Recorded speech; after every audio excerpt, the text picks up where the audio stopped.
hurt us. And establish trailheads and equestrian facilities and make people do this that are already existing. For us to go out and tell them to redesign those trailheads, come on, yeah, we're not requesting that. I thought Karen was clear that we're not requesting. It's clear in this way, but it's not clear in the bill. Remember that. You're dealing with people that have to pass this bill that just don't understand what we're talking about. The biggest thing is that this bill is already in Title 42 on vulnerable users. Going ahead and changing that one sentence about people handling or riding animals would give you what you need for your bill. We would kind of disagree with that. I know you do. And in case in point, that actually was supposed to cover the bicyclists, and it was inadequate to provide for their safety. There's a separate sentence in there that's specifically for animals. Yes, I read that, but the bicycle community, although they are mentioned in that particular legislation, they have their own 9. Yes, they do, but that was insufficient for them, and that's why they passed additional legislation to protect the bicyclists even more so. And that's where the 3 feet, you have to pass 3 feet, and they up those penalties. Now, I need to stress that we're not putting additional penalties in this bill, but that particular legislation that you're talking about is not sufficient to cover equestrians. The counties that I've spoken to say it is, just so that you know. Okay, that's just so that you know. Your opinion. That's my opinion. It's not my opinion. Well, it's your opinion and the people that you've worked with. We found unflagging support from the equestrian community, the other area horse councils that we've spoken with, and from around the state, the breed association, sure. and all of that. So, they really watch your bill and see who has put approved there. Okay, they have to. When you see the approval line there, that will tell us that this is working. Okay, and I'm not disagreeing, and I'm not saying we shouldn't do something, but I really feel legislation, if you haven't had this experience before, it's going to bite us. It really is going to bite us. Because there's a lot of ifs, ands, and change, and different environments that you want to do this in. Well, some of the stakeholder meetings, and Bill, you're down there at the Capitol. I was at the Capitol, and I was in your meeting in November. Yep.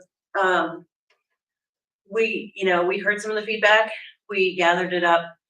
Actually, we saw it from the legislative aid, and some of the things that were brought up that weren't as clear as they could have been about retroactive to go back to existing trailheads and try and fix them.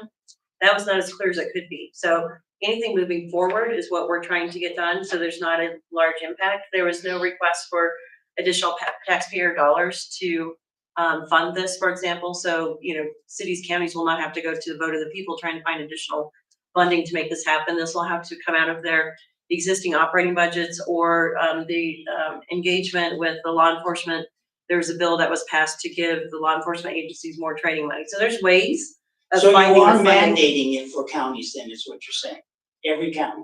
No. What we're they have to find money for it, so you're mandating. No, we're saying a county or municipality may adopt these. This is a bill establishing. Why make it legislation? This is a bill establishing guidelines. It is not a mandate. Yeah, one of the things that we did get feedback from some of the senators was that they were very concerned about doing a bill that one size fits all, and they really wanted to continue with home rule. And that's why we left the flexibility into it more as a guideline bill, but also it gives them some focus on the types of things that, should they choose to enact, we think would be appropriate. Because there isn't anything like that right now. So there just isn't. As cities and counties, as they go through and they're looking at their future plans, like, we've all been helping with together Jeffco and getting that plan put together, what's been going on in Wheat Ridge and other places. But as they're looking moving forward, our BAT has been working on theirs. There's, some of the stuff is already set in stone or getting close to set in stone. We're not asking them to put it in now. Just consider that. I mean, what's been missing is the equestrian community in these conversations. It's not part of the consideration.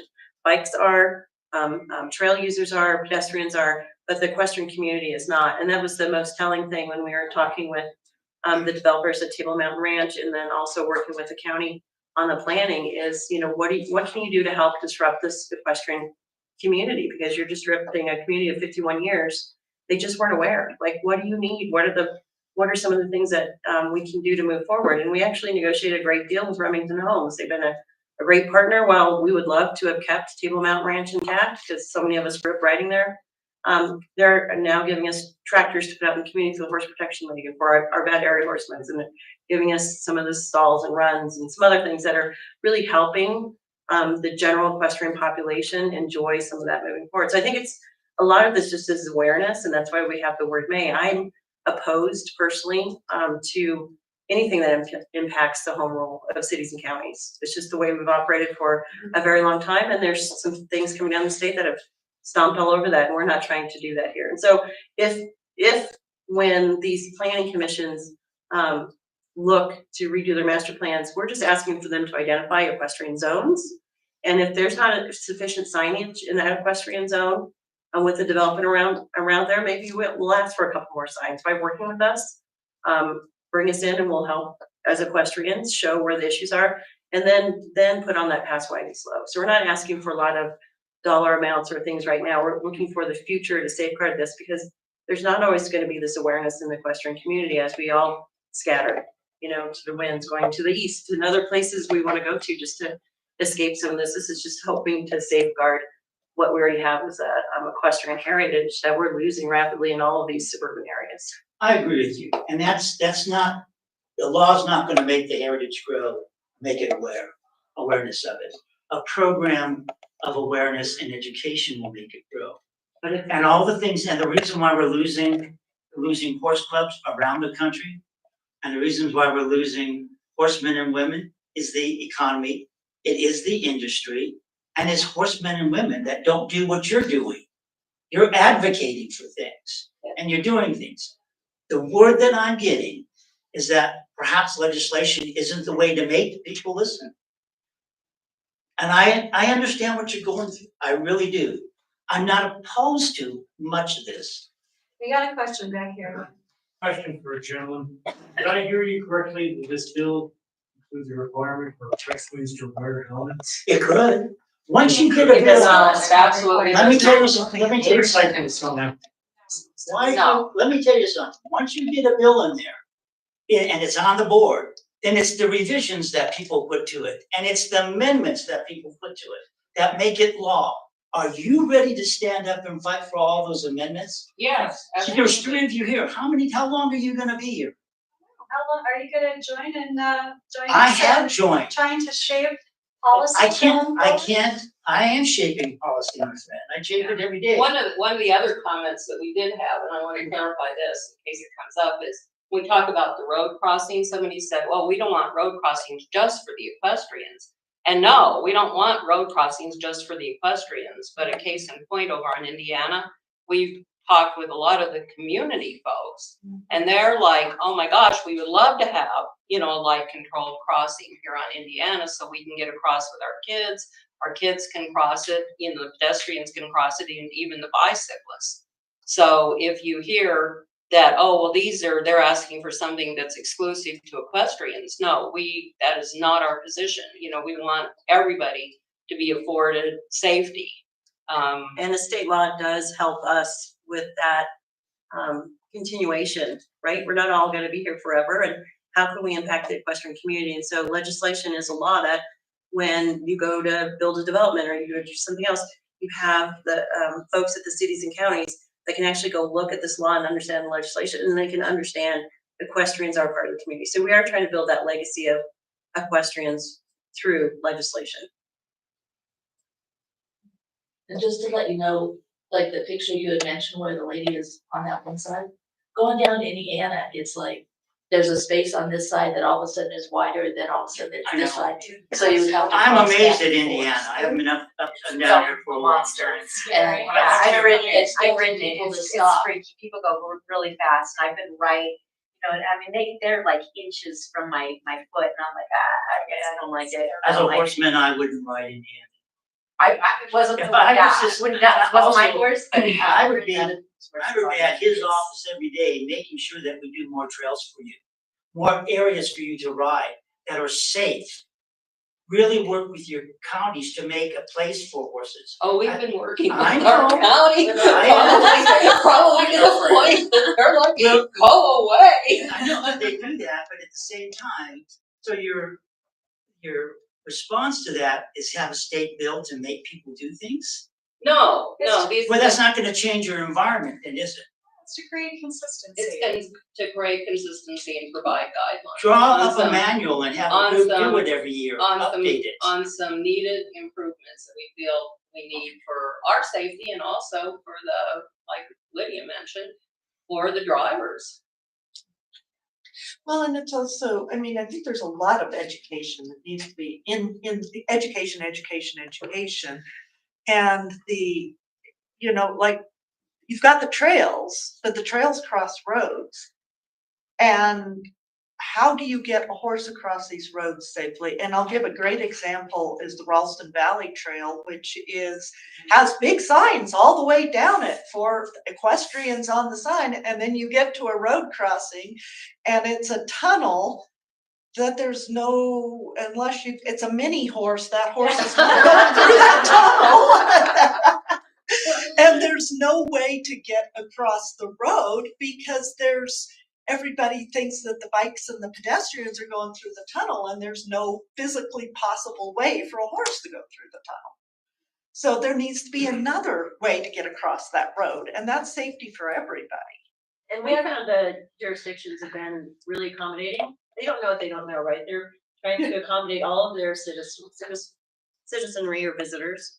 But they don't know where some of the issues are. They don't know what some of the horse issues can be. And so I think it just continuing this awareness, continuing this education, partnering to have these things looked at or understood. And it takes all of us. So, you know, if there's a project that's being worked on, our new trail being thought of, we need to show up. We need to have our voices Well, heard. we're winding down, we got time for one more question, so Patty. It's not much a question, but I know we talked about having great places to ride horses.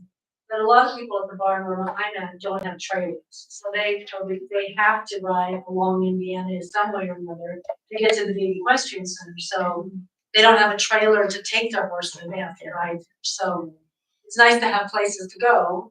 Some of us have to just ride where we go. And so having safe access and ways to cross is huge. And that's true, especially with young people, you know, because, you know, they don't have trailers.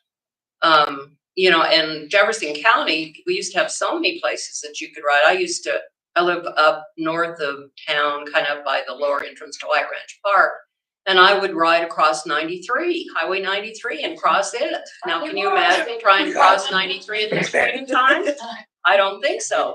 And go over and ride in the Fairmont area. And then Table Mountain people used to come over and cross 93 and ride White Ranch Park.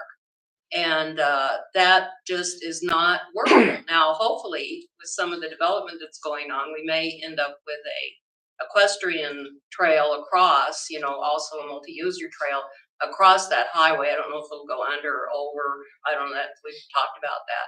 But yeah, so that we can access and have trail connectivity, which is another project in the future that we'd like to work on. You know, so, and we've also been finding out there's all these easements that everybody ignores, which is interesting, but that's a topic for another time. So I'm dying to hear the question from the one non-equestrian in the room. So my name is Mike Schweitzer.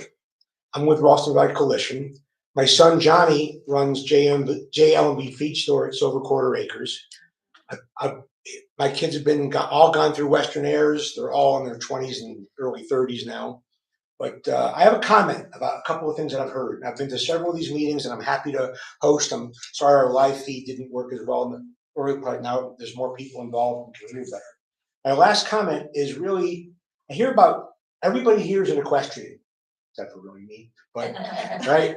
I hear about the need for education and for further involvement and for people who do not necessarily follow equestrian program to understand what your world is really like.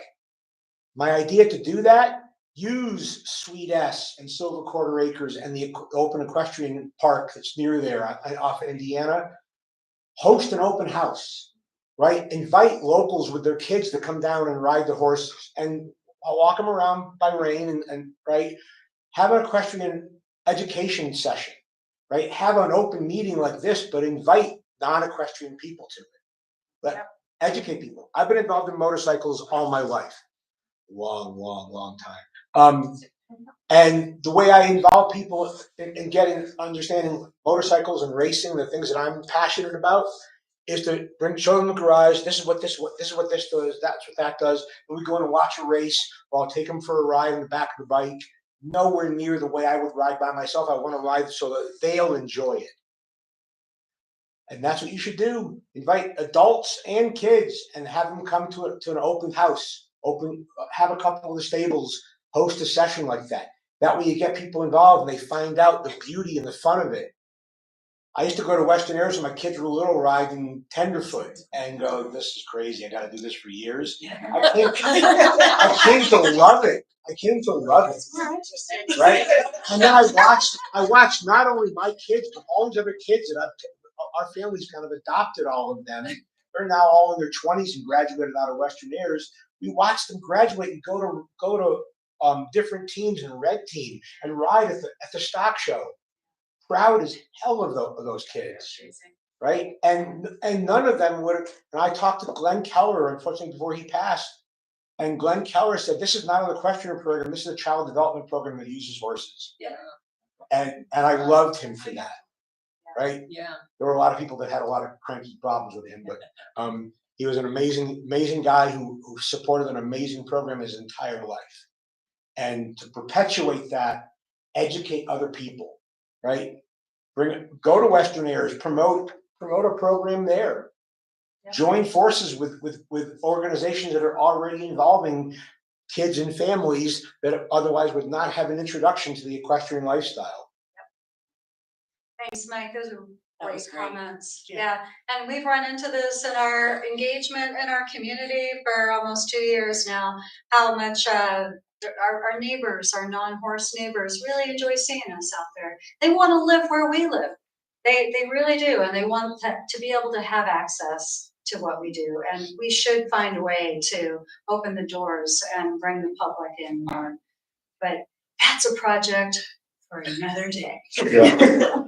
Well, I want to thank you all for letting me stand up in front of you tonight and talk about this. Thank you. Thank you.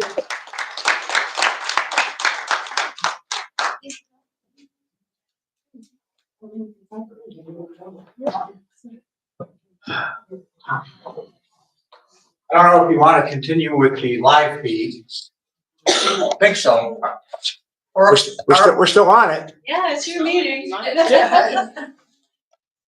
Okay, so a few announcements for just the common good, speaking of some activities.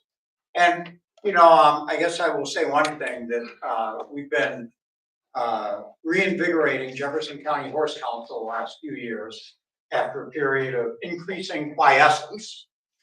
And we're not being so quiet anymore.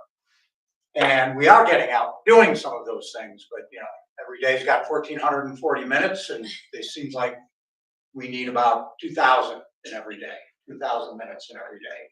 But anyway, so just some announcements for the common good.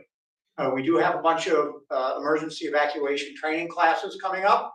And the next one is going to be March 15th at the Jefferson County Fairgrounds. It's big animal resource needs and sheltering. Starts at 9 a.m. and runs most of the day. And to register, it's eet@jeffcohorse.com.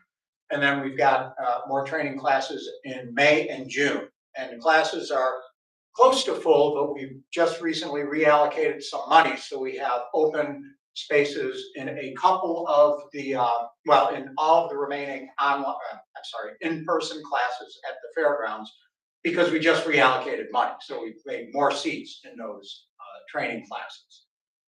So that's coming up March 15th. On March 20th, we're going to be participating in an award ceremony with the Jeffco Sheriff's Office.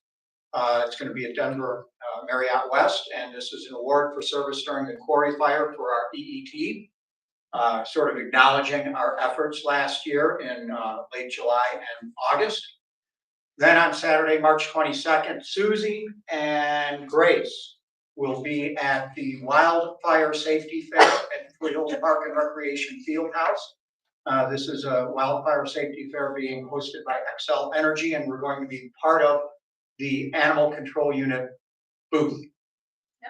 You know, it's going to be a little tight, but we're going to be there. So we are doing outreach, you know, trying to help people better understand the community and what we do, the horse community and what we do. Our next board meeting is March 25th, 6 p.m. by Zoom. And then Saturday, March 29th at the Mile High Church in Lakewood, Jefferson County Libraries. And you'll note we're meeting in a Jefferson County Library meeting room. They have a book signing by C.J. Box. He's a writer out of Wyoming, and so he's got a new book out called Battle Mountains.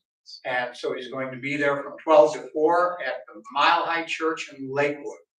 And this is on our Jefferson County Horse Council website. The library asked us to post it, and they've been very good with giving us meeting rooms.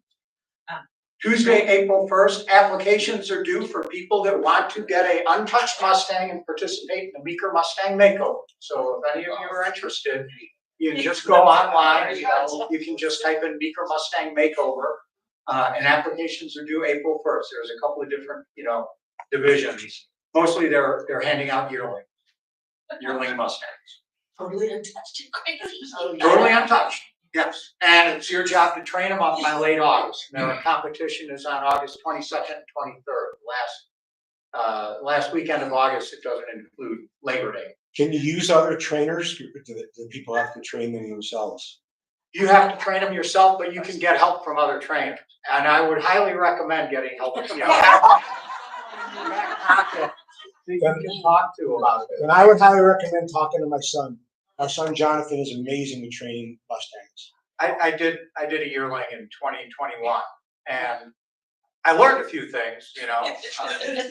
And one was it's really good to have other people to ask for some advice. Yeah. And I watched so many YouTube videos, and you know, I was getting from the library. I was getting, you know, DVD sets from different trainers, you know, and going through this. And one thing this horse was really, he was very bitey. He wanted to bite everything.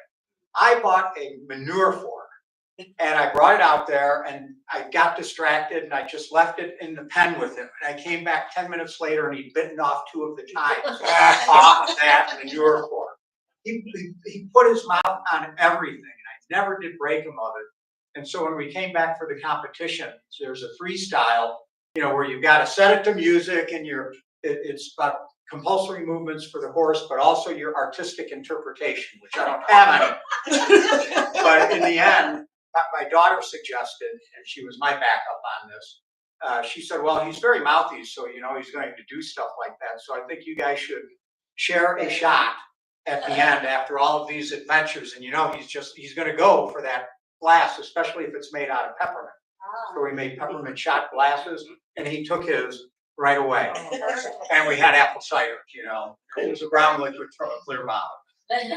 Meeker Mustang Makeover, I highly recommend it. It's a great experience. You'll learn a lot about yourself. Then Sunday, April 6th is Jeffco 4-H Winter Classic Pleasure Show, second one, 9:30 to 2 p.m. at the Western Airs Volunteer Arena. Pointing to Mike because Mike Skelton's on the board for Western Airs and highly involved with Western Airs, and many of us have been involved with Western Airs. But that's a 4-H Winter Classic Pleasure Show, and they had one yesterday. I had half intended to go, but I was hauling back from Callahan with my 2 horses, and I didn't get back till like noon. April 7th is the next general membership meeting for Jefferson County Horse Council. It'll be at the Golden Public Library. We're going to have a speaker from the Wild Horse Sanctuary, which is part of the Wild Animal Sanctuary, and their public speaker, their public information officer, is coming to talk to us on Monday, April 7th. And then we have, at least tentatively, April 19th, a trailer loading clinic at the Indiana Equestrian Center with Dale Cunningham from 10 to 1. And I would highly recommend people consider participating in the April 26th, that's a Saturday, poker ride for the equestrian skills course. So that's the obstacle course down in Colorado Springs. And so it's a poker ride, it's a fundraiser for them. I think I don't have the times, but it's gonna be most of the day. It probably starts around 9 or 10. And that takes us through the last thing I know of in March and April of the horse nature that's coming up. So any other questions or announcements for the general good? Susie's got a question. No, just a quick note on that CJ box, you have to register Okay, Oh, good point. through Jefferson County Libraries, you just register, it's free. And I didn't click on our thing, but I would assume we probably have the link for that.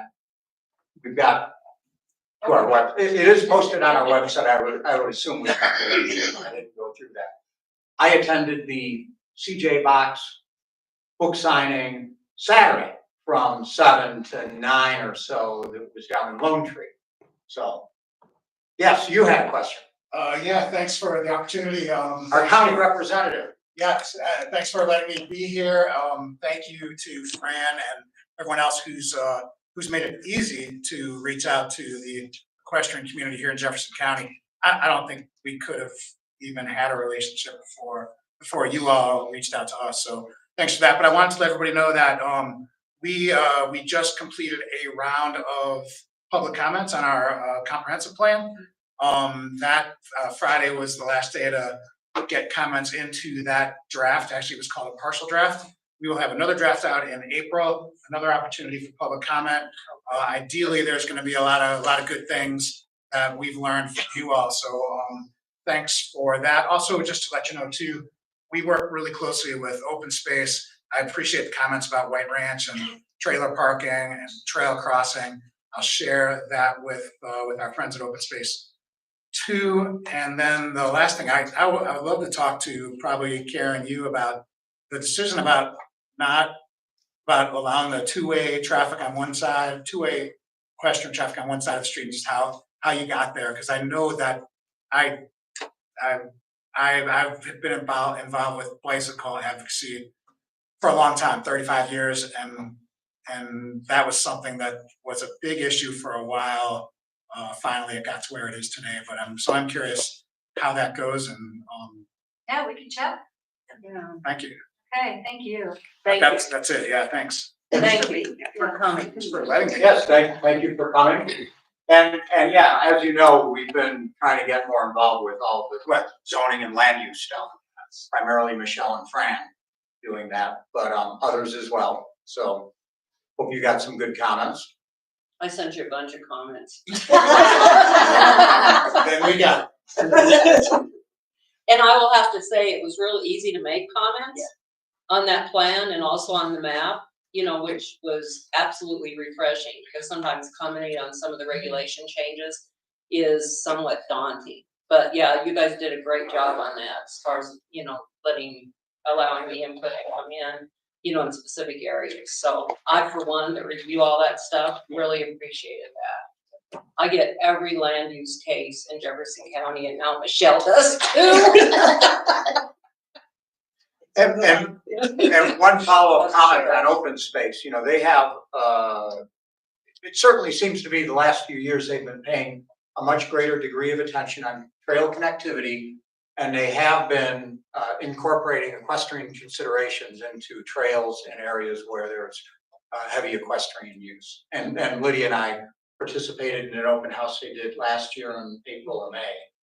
I forget when, but it was at Van Bibber Park, and they're connecting that with North Table Mountain, and they're going to be equestrian friendly with their crossings.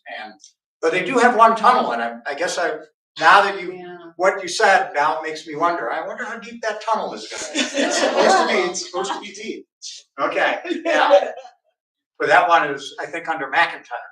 Yeah. It's the tunnel there. Anyway, but yeah, I mean, I've been, I don't know, very, very positively impacted, or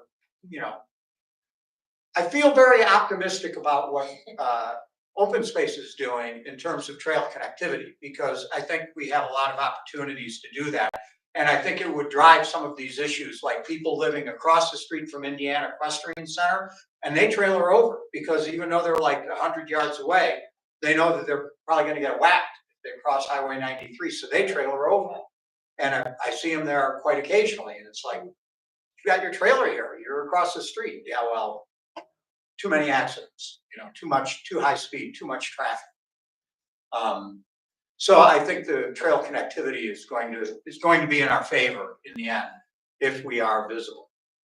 And I believe that's almost a national mandate, isn't it, for, trail connectivity and people that live in urban environments that have better access to natural environments. Yes, well, I don't know about the national thing, but it is something that's going on nationally, and there's been a lot of focus and incentives to do that. So I know that's one of the reasons Jefferson County has been focusing on that, for that trail connectivity, because there are certain metrics that people in an urban area are supposed to be so many minutes away from a trail, and people in rural areas are so many minutes drive from a good trail then. Right. Or a trail. Well, and if a trail crossing is adequate for equestrians, it's going to be adequate for everybody else. Yes. Yes, yes, this is true. And yeah, I mean, it is an issue. So anyway, that's everything I had for the common good. I'd just like to add something about the poker ride down in Bowling Springs. Yes. That's it's a fundraiser for the equestrian skills course. That's true, but it is also a mechanism for them to reach out to the bike community and the hiking community, for lack of a better word. It's a really nice area. It's Bear Creek Lake. It's the extreme eastern edge of Bear Creek Lake. Bear Creek Park, excuse me. Bear Creek Lake Park is here. And so there's lots of hikers and tons of bicyclists on this area. And so it's a 5K, and they invite everyone to participate. It's not just horses.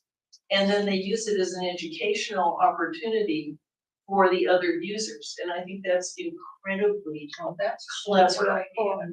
They haven't done it very many times. And so this is like, kind of experimental for them, but they're drawing in the greater. I did We do have an opportunity to volunteer if we want. yes, they've been looking for volunteers, and they're looking for board members. They're looking at people that come volunteer for that ride and see it check. Cindy. I have a zoning question for you. What is the county's, what is the county's current position on legal non-conforming? Because so many properties fall in, we were like zoned, like your pre-2018 revision, or we were the use was, so many horse properties are what you call legal non-conforming, what we call grandfather. So what's the county's position on stuff like that? Are you going back and trying to change things? We're trying, I think it's sort of situational. A lot of the legal non-conforming status around questioning properties are because the minimum lot size in the A2 district changed a long time ago. 70s. Yeah, a long time ago, and when that happened, the lot sizes became legal non-conforming. So I don't know that I can be able to explain this to make any sense, but I would definitely be happy to talk to you about it in particular. Did you take Mike Chadwick's job? No, actually, John Wolfer was the last guy. What's your name again? Chris O'Keefe. Okay. That I'll was have around it. Michigan. Oh, he got out of the private sector again. With the rezoning is changing zoning and involuntarily creating a use by not paying attention to what the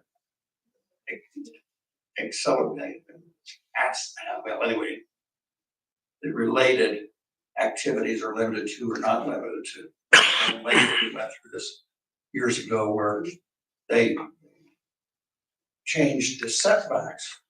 They didn't change the zoning and they didn't change the lot requirements, but they changed the setback requirements. And when they did that, they effectively eliminated a bunch of horse properties that didn't have those setback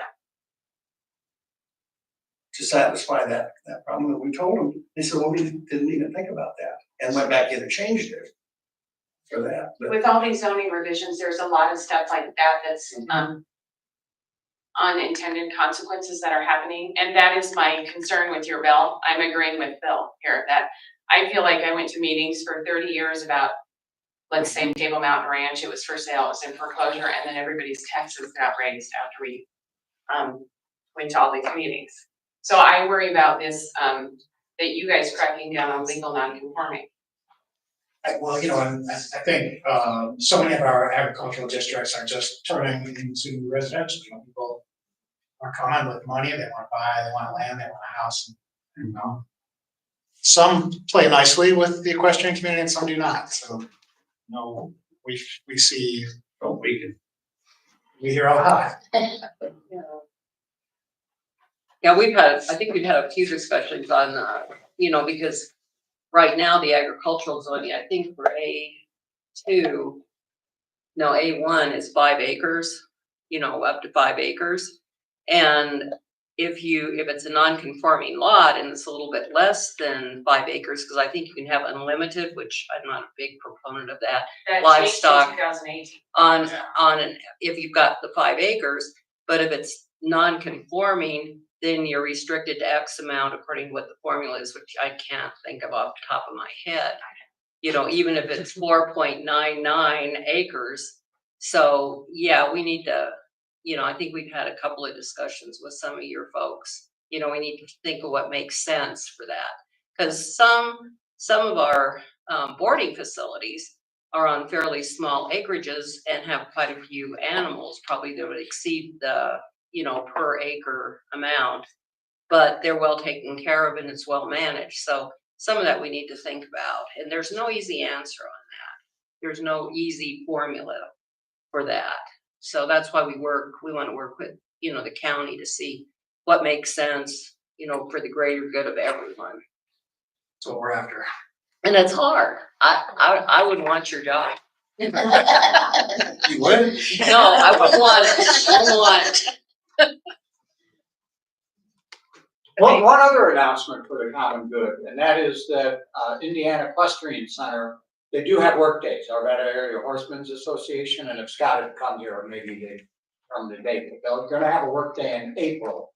They don't set it much in advance, but a week or two in advance, we will be alerted to the work day at Indiana Equestrian Center. You know, painting, whatever, you know, painting, weeding, just fix some stuff. And they have those occasionally, and I want to make sure that we get them on our agenda and these people know that they're happening. Because often I find out about it 3 days after. So, I would have gone on Sunday, but it's already Wednesday. Yes. They have a meeting next Monday.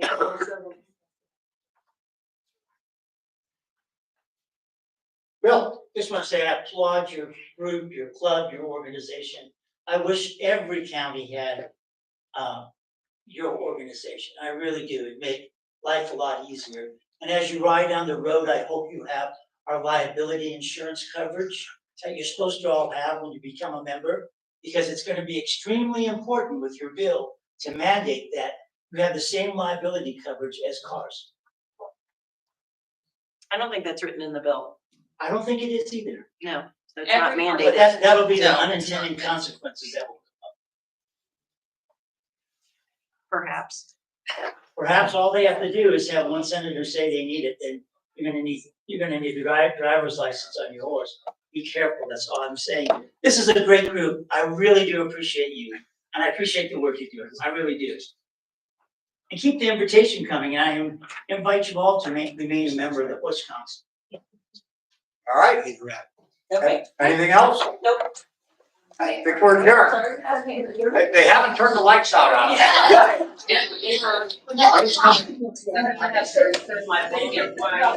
And it's your stick. Yeah. I think we're gonna ask you.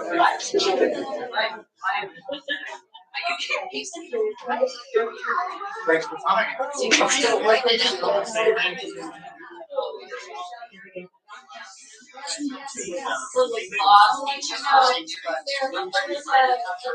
Thank you. You're still rolling.